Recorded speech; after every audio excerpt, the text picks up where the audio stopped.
Looking for an affordable way to inject a little excitement into your next camping trip? Try these fun, color-changing campfire hacks.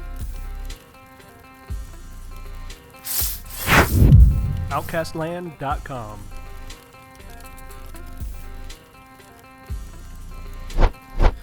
First off, by tossing a little borax into your fire, we'll get some really cool green flames going.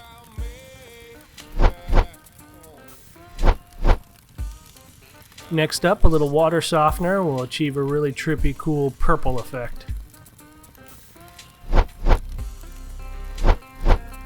Tossing a dash of table salt in your flames will give it a deeper, richer orange.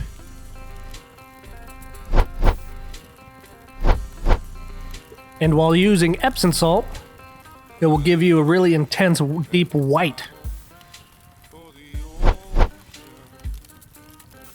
And as a bonus, you can add some theatrics to your campfire entertainment by tossing a pinch of flour in your fire, which will make it flare up, while sugar will cause sparks and little explosions.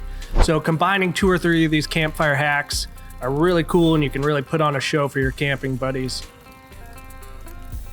Thanks for checking out the video. Be sure to subscribe. Keep watching all of our other videos. Check us out on social media, along with YouTube. We have Facebook and Instagram. And be sure to check us out at outcastland.com.